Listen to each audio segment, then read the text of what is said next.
You're listening to Seattle Real Estate Podcast. So why am I talking about Joe Rogan again? Because today we're going to be kind of covering some anti-vax comments that he had.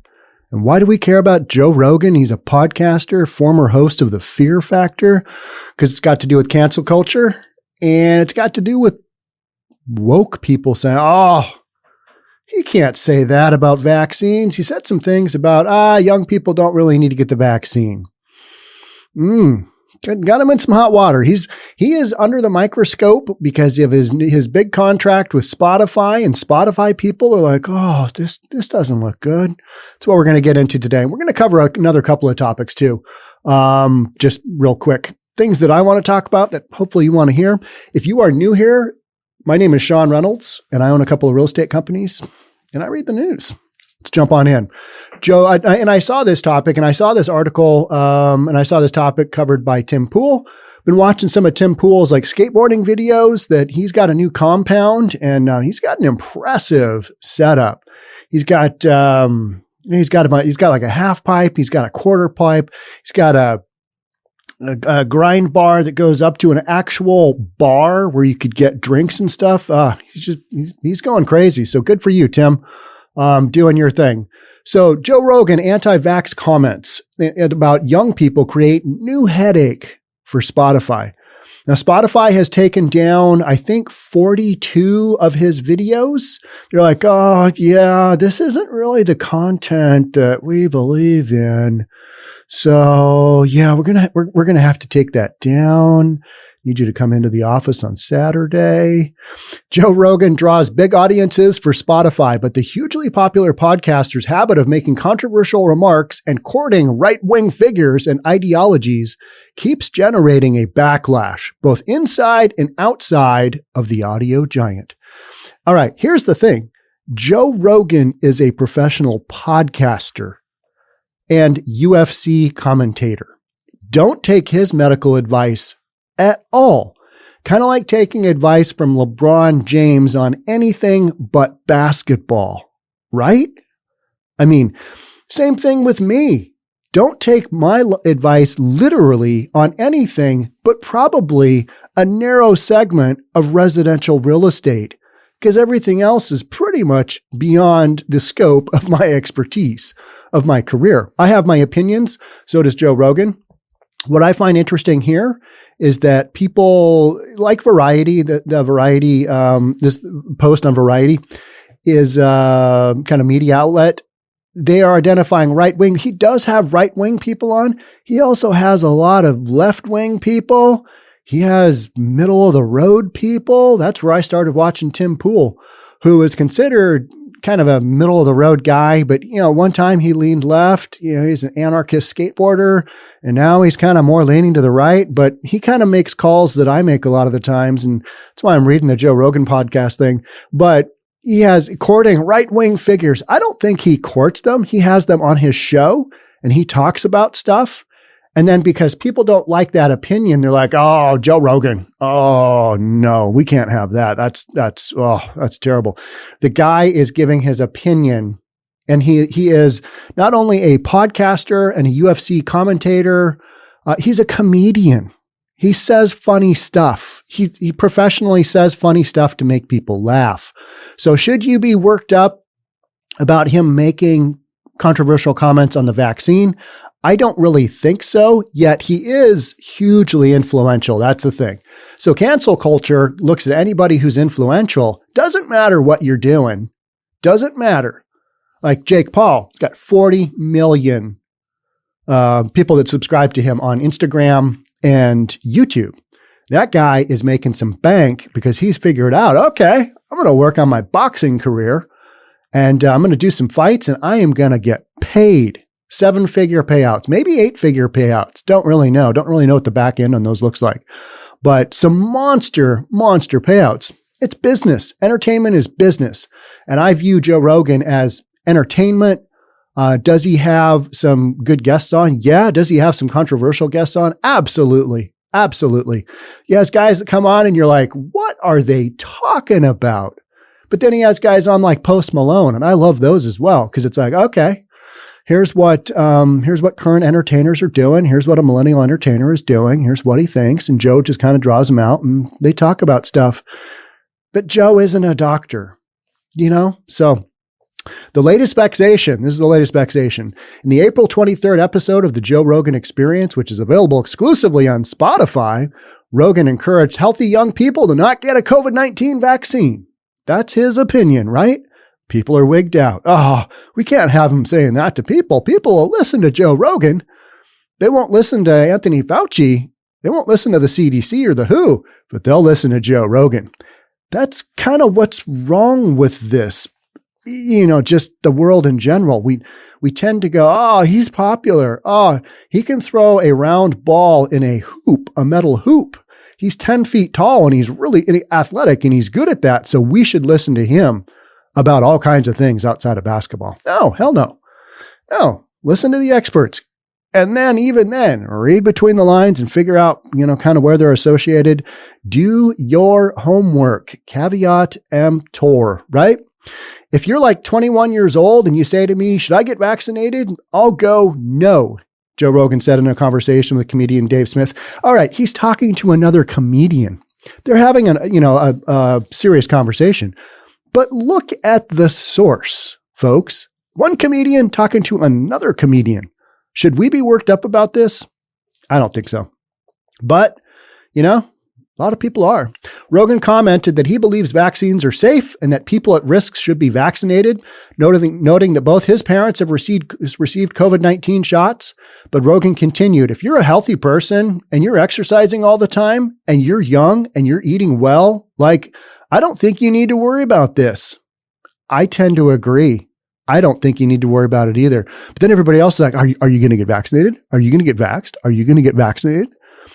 I hear stories about people, and those asking others if you're going to get vaccinated. It's kind of like, are you going to do the right thing and get vaccinated? Wink, wink, nudge, nudge. I mean, I'm sure you want to help your fellow human being by getting vaxxed, right? Right? Don't you kind of get that feeling? And that's where I'm like, you know what? I'll wait my turn. I'll just kind of see how this goes. But I've been talking to more and more young people who are like, hey, you know what? My friends got the vaccination and they are really sick. So I don't know. I'm just going to wait. This whole vaccination thing, there's a lot of young people who are like, you know what? Unless I need to travel for business or whatever, I don't think I'm going to do this. I'm going to hold off on this. I think there's a whole bunch of kids that are in that boat. So at another point, Rogan said, we're talking about something that is not statistically dangerous for children. Is that true? I think it is. So the comedian, the UFC commentator, and the professional podcaster with the biggest podcast in the world, he's making a statement that is probably correct, but people don't like to hear it. But yet people still want you to get your child vaccinated, which is crazy to me. That's to Joe Rogan. Crazy to Joe Rogan. Yeah, I totally agree. It's like, what are we doing here? So what are the statistics of that person getting really ill? Let's see, they're 22 and let's check all the boxes. Okay. Yeah, they're not really at risk for this. And he's just saying, hey, in his opinion, don't need to go out and get vaxxed. People, they don't like that when a big influencer says that kind of thing. Rogan's comments coming as the pandemic still isn't anywhere near being contained. Live with your paralyzing fear, right? I mean, you need to have paralyzing fear in your life because otherwise, you might think thoughts that are independent of what the general media wants you to believe. And those comments were widely criticized as irresponsible and dangerous, including by watchdog groups Media Matters. The organization noted that young people and children can and do, in fact, contract COVID-19. We know that, but their risk is really low, right? And that the disease can be deadly. Yeah, but it's such a tiny, tiny, minuscule percentage of young people that have something impacting them. You've always got my second cousin's babysitter's Uber driver had an ex-wife who had a child that, they got ill and died. It's so convoluted and random. And I made that story up if you didn't, kind of follow that. But yeah, that seems to be kind of the age that we're living in. While the FDA has not yet approved any coronavirus vaccine for children under 16, Pfizer's vaccine has been approved for those 16 and older, and Moderna's has been approved for those who are 18 and older. As of April 27th, 29.1% of the U.S. population was fully vaccinated, and 42.7% of Americans had received at least one dose of a COVID-19 vaccine, according to data from the CDC. Rogan has frequently used his podcast to spread conspiracy theories, espouse dangerous COVID-19 misinformation, and attack trans people, Media Matters said. You know what? When you start to look into those stories, he's not spreading conspiracy theories. He's having people on his podcast. He talks a lot of that stuff through, and he actually kind of rips on a lot of this stuff. And he's open about, all right, yeah, like, I really want to believe that UFOs are true. That's what he does. And I'm kind of on the same wavelength with him on that. I really want to believe that they exist because I think that'd be cool. It'd be interesting. And I think the Navy just released, or the Armed Forces just released some more information on that.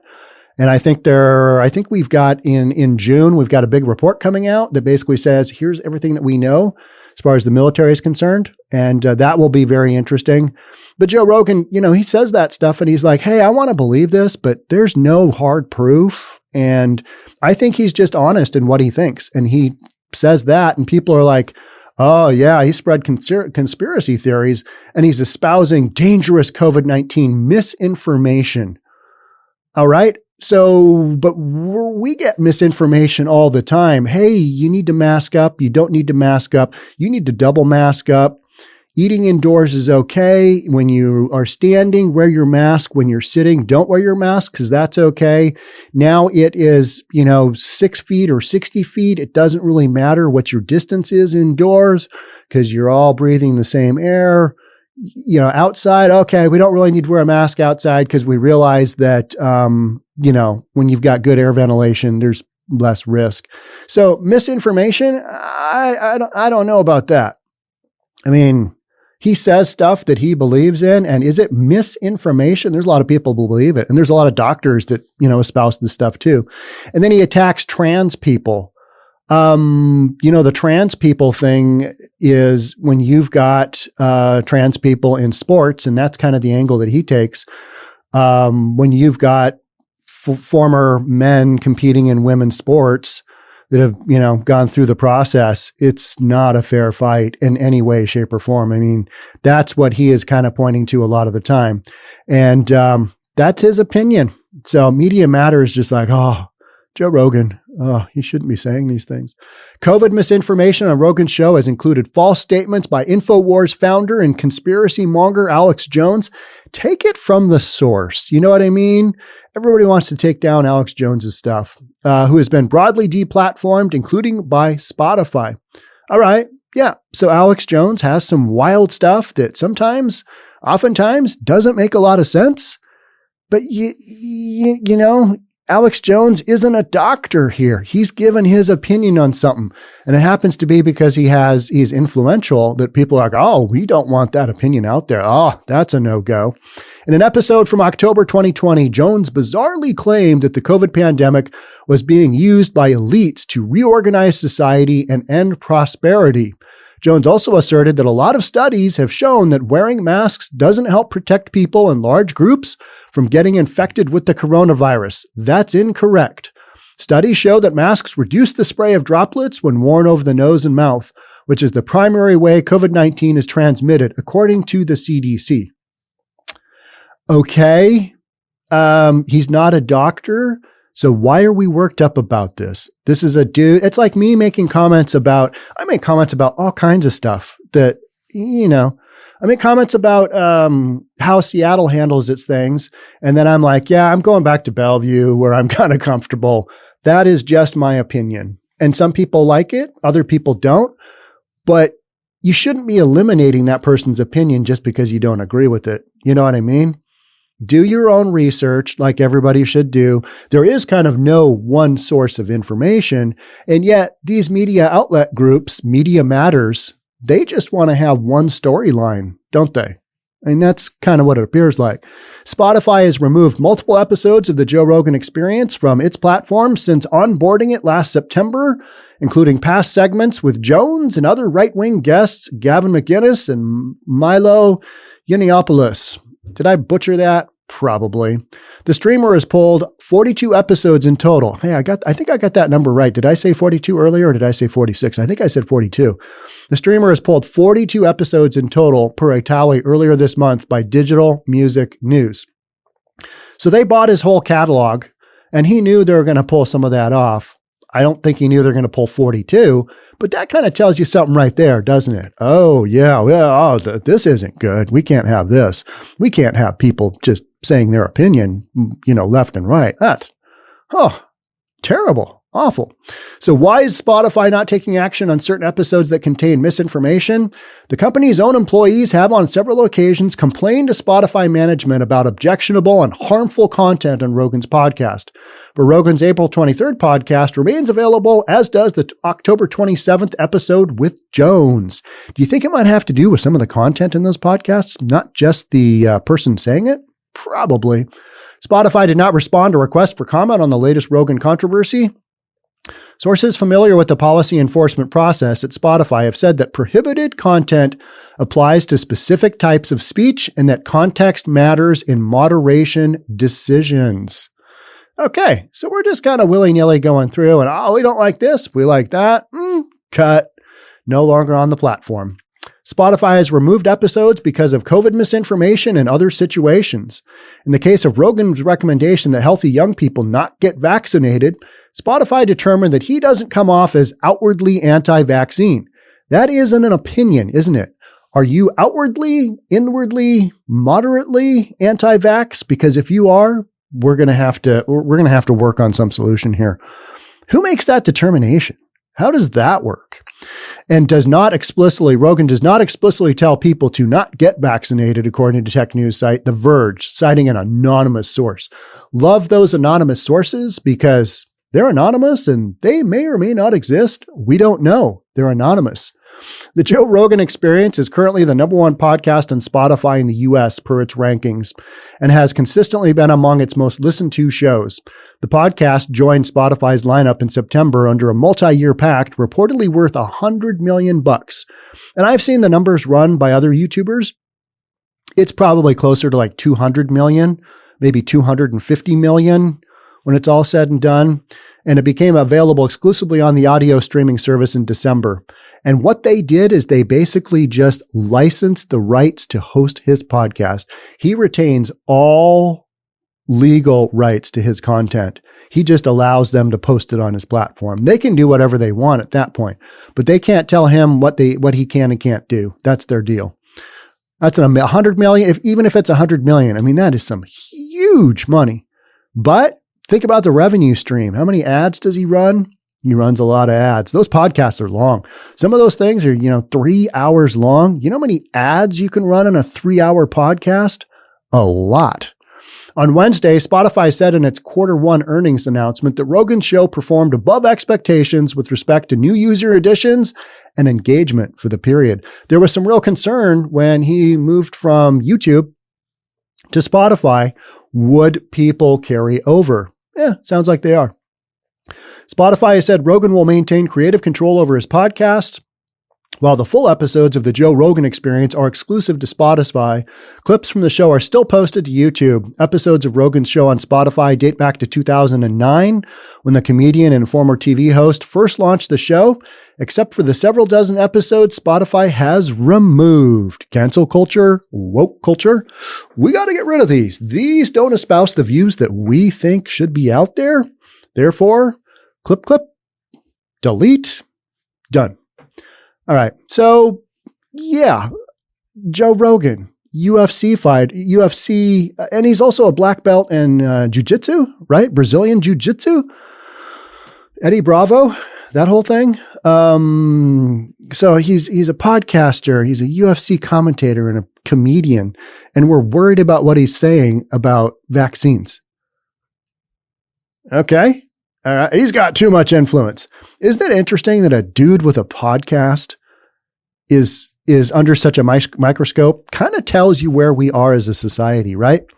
Okay, so that's it on Joe Rogan. I'm going to move on to somebody that is local here to Seattle. This is the Seattle Real Estate Podcast, and this has Seattle implications and real estate. It's also just kind of a fun one. I don't know if you've heard of a young lady named Monica Church, but she is a millennial podcaster. I believe she is the exact same age as my oldest son, Kiernan. I think they were both at the University of Washington at the same time. Monica has a sister named Shelby. They both have long-standing YouTube careers, over 1 million subscribers. I mean, they're kind of heavy hitters in the whole YouTube thing. But YouTube star Monica Church, and they grew up in Seattle, and then I think they both went to Cali for a while because that's where you go if you're a YouTube star. And then I think Monica came back, but I'm not sure if Monica and Shelby came back. But yeah, they're really good YouTubers. And I've watched Monica for whatever reason more than Shelby. And the thing I like about Monica is she kind of puts it all out there as far as the good and the bad. And so seeing from a millennial perspective, I like to see what content she puts, how she puts it together, because she films all this and edits it all herself. And she's really good. She's really entertaining. Last March, during the beginning of the coronavirus, I went on a hike with one of my friends who I go to a lot of concerts with. He's the same age as me, like 52. And he goes, "Hey, Sean, I know you do the YouTube thing, but there's this gal on YouTube that I've been just following, and I think she's great." And I'm in my head, I'm like, I think he's going to say Monica Church. I think he's going to say Monica Church. And he did. He said Monica Church. I'm like, yeah, I love her too. I mean, her content is great. So YouTube star Monica Church, focusing on her real estate career. Is this big news? Probably not to you guys, but it's super interesting to me because here's an influencer that has got kind of what I'm looking for, which is like 1 million subscribers. You know what I mean? You know, a real sign of success. And I have to work there. I have to put in the time. I have to pay my dues just like she did over the years. But she did it when she was very young. I'm doing it, more towards the end of my career. So we're kind of flipping as far as that goes. I'm, going to YouTube and kind of the media stuff. I've already had my real estate career and that's established and, it's in place. And there's probably not a lot more I'm going to do with my real estate career other than point to it as something I've done in the past and try and get some street cred from that. I mean, that's honestly what I'm doing. So let's read this. It's just a super quick article. Monica Church is a real estate agent who has been keeping things real for more than 1 million YouTube subscribers since she was 13 years old. That's badass. I mean, just that long. She really got on the train early, right? I have filmed my heartbreaks and my moves and not getting certain jobs, she says, not just the good times, but also the bad times. Now she has a channel with the millennial in the title. If you want to check her out, it is entertaining stuff. And one of the things that I really like about her is that as an adult, as a 52-year-old male, I don't typically watch the millennial stuff because most of it is I can't relate to. But for some reason, I can relate to hers. And so I kind of thought, yeah, that's cool. I'm glad she's doing that. I'm glad she's pursuing a real estate career because I think she'd be really good at that. And I think some of her skill set will cross over. So let's keep going. So she films the good and the bad and she kind of puts herself out there. And sometimes it's like cringeworthy because you're like, oh man, I can identify with that. Totally. I have been there. Man, I was there 30 years ago. You bet. That sucked. She puts that kind of content up and it's real content. So it's not, the Instagram, everything is great. Life is awesome. Look at me go kind of content that a lot of influencers, the pretty girls holding up whatever because they're hoping to get a sponsorship.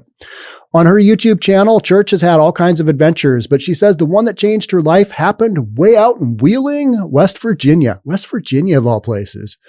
I saw this post about a girl who bought a house for $18,000 in West Virginia, and I love going to places off the beaten path.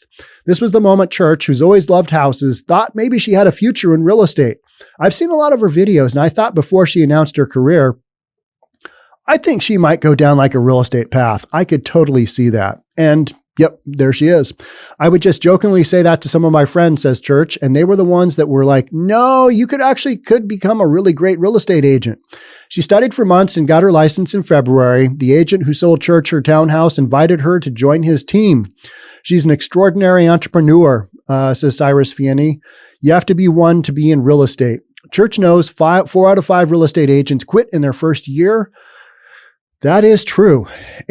Maybe it's 4.5 because the percentage, a lot of them keep it up, keep their license going, but don't actually do anything because it's really hard to get going in real estate. You have to work on traction for a long time. A lot of people think, I'm just going to jump on in here and I'm going to make this go because look at me. It's me. Why wouldn't this just, fall in line for me? It's a tough go because it's based on repeat business that you get from referral time after time after time. That means paying your dues. And a lot of people don't want to do that. They're like, Sean, how can I get more business? Well, what are you doing? Well, nothing, but I'm hoping some business will come my way. I'm like, good luck with that. With that game plan, you are sure to probably not generate any business. You got to reach out to people because those are your clients. You got to reach out to them time and time and time again. Experience a lot of rejection. And then eventually you'll get some traction. Everybody has this story that's successful. Some people are, better at creating their career earlier on and getting things going. We'll have to just see how Monica does, but she's got some amazing YouTube skills and I hope that translates over. I think she's good with people. So it's just a matter of, do you have the kill factor as far as making that sale? That's kind of the bottom line. Can you drop people into a contract and make it go and keep it going? Because I get a lot of new agents are like, man, I'm glad that deal is over. And I'm like, hey, man, you just reached mutual acceptance. You got a long ways to go. You got to get through the building inspection. You got to get your buyer's financing. You got to go through this, and this. It's not over. It's just begun. You got to hold that bad boy together, get that thing closed. Because only when the money has hit the system and it's closed and you get that final HUD statement, that is when it is closed. You're not done until you've got your money in the bank. Because how many deals just go sideways? Oh, hey, Sean, my buyer got cold feet.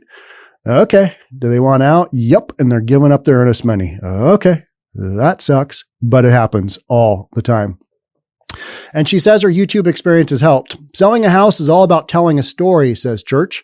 When a buyer walks in and it's about the feeling they get, and so that's telling the story. Church says she'll continue entertaining her fans on YouTube. And by the way, if any of you are looking for an honest broker, she says she's available. So Monica Church, I think that is cool. And I will follow her career because it's really interesting. And I think she's a good person and I want to see her succeed. And I'm hoping that she does well. So Monica Church, best of luck to you. I hope that goes well. And so now I'm just the happiest I've ever been, says Church. I finally feel like I found my niche and I love Seattle so much as well. And it just all makes sense now. All right, you go do your thing. The last thing I'm going to bring up, and I know you guys have been wondering about this. I know you've been concerned. And I know the outcome you're going to be very disappointed with. And I'm only going to cover this for like 2 seconds because I'm kind of joking. Here's the deal. The Burning Man Festival for 2021, it's been canceled. Yeah. So we can't go to Burning Man. That sucks. No Burning Man this year. Have I ever been to Burning Man? No. Will I ever go? Probably not. 10 days in the desert with windstorms whipping up sand into my contacts. No, I would love to see it. I'd love to be able to go there and, do it for like 2 days, maybe a long weekend. But that's kind of not how that goes. It's such a committing event and it's just way out in the middle of nowhere. They make their own city. It's how many, 50,000, 80,000 people, 70,000 people, something like that just all converge in the middle of the desert. It's crazy. So I'm only going to read a little bit here. It's too important to do half-assed. So we're doubling down on next year, says Burning Man CEO Marion Goodell. Burning Man is canceled for 2021 due to the coronavirus pandemic and plans instead to return in 2022. The organization announced Tuesday. Wah, wah, wah. Not surprising, right? I mean, a festival with that many people, this isn't the right time for that. I don't care where you stand on any of this. Problematic at best, right? Can you see those festival organizers? All right, we got the Rona just raging through camp. Oh, what do we do? Yeah, I'm really curious to see how concerts will go this year because the CDC has said, hey, outdoors, you've got less of a chance of getting that Rona. So maybe we start to see some concerts here. I would love that. Somebody else had a concert that was canceled. A big tour was canceled. Doesn't surprise me. I mean, I would be very shocked if we have much live music this year, but Dave Matthews is supposed to be at the Gorge. We'll see if that happens. You know, these announcements get made and then things get revised, and, you know, by revised, I mean canceled. So I don't have hope for anything this year, but if we get something, it's like, hey, that is a bonus. Santa did bring me a present in 2021 that I wasn't expecting. So as these important announcements come up, like Burning Man, I'll bring them to you right here on the Seattle Real Estate Podcast. I know you guys don't care, but this is important stuff. I mean, we got to cover some of this goofball stuff, because the other stuff will drive you crazy because you can't control it. And a lot of it isn't going our way. But yeah, we are starting to see there's a storyline on media and how Florida and Texas are handling it. And I think that's, you know, it's pretty positive towards people right of center. So I'll be watching that story, and I think you're going to start to see some things swing around just a tad, just a little bit. And I'll cover those right here on the Seattle Real Estate Podcast, as well as important updates like Burning Man canceled 2021. I know you're heartbroken. I probably got to go cry in the corner and just look at my pictures from last year's burning. Oh, I didn't go? Oh, darn it. That's it for me. Thanks so much for being here. We'll catch up with you guys in the next one. Bye for now.